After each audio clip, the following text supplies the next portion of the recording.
How to inspect a fish. Can you see it? This is a fish we made as a sample. So how should we inspect this fish? Actually, it is safest to inspect it in order. First, look at the mouth, from front to back. Look at the mouth. For example, look at the lips. Are they sore? Is there anything wrong with the mouth? Is it red? Okay, after we've looked at the mouth, let's move on to the next step. Now let's look at the eyes. Can you see it? Are the eyes protruding? And are they drooping? Are there bloodshot veins? Let's take a look at the lower jaw. We often find that the lower jaw is red, which is an early symptom of gangrene. Let's take another look at the cheek. Can you see the cheek cover? Look at this. There is damage here on the cheek cover. After examining the cheek cover, we need to look at the umbilical cord. Can you see it? The umbilical cord is often located below this area. This area is prone to redness and swelling. If there are insects, they will be in this area. We will continue to examine the chest. We will also pry it open to see if there are any insects,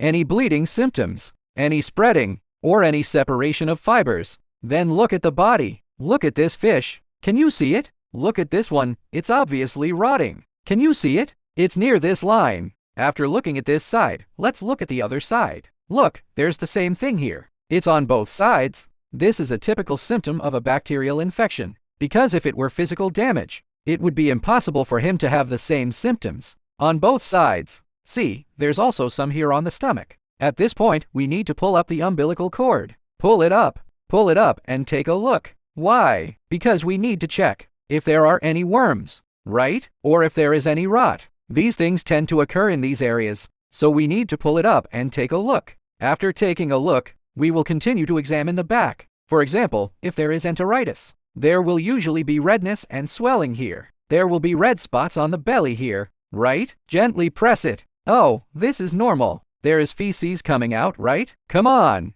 Let's take another look at the umbilical cord here. For example, with Nocardia, including anchorhead lice, there will be red spots in this area. After looking at it, here are the most common diseases recently. Can you see it? At the base of the root, at the base of this gluteal muscle, there will be redness and swelling and bleeding. Let's continue looking down. Now let's look at the tail. Look at the tail stem here. Take this fish, for example. Is it thin or fat? There is one typical characteristic. Look at whether this part is thick or not. Can you see this part? If this part is round like this, it means that the fish is fat. If it is concave, this indicates that the fish is very thin. Let's continue looking at the tail fin. Is there any injury here? You can see that it is forked. You can see the typical red spots here. Can you see them? Now let's look at the tip of the tail. A white ring called burn tail often appears. This often means that the nitrite levels in the pond have exceeded the maximum allowable limit. This is how we normally look at a fish, from head to tail.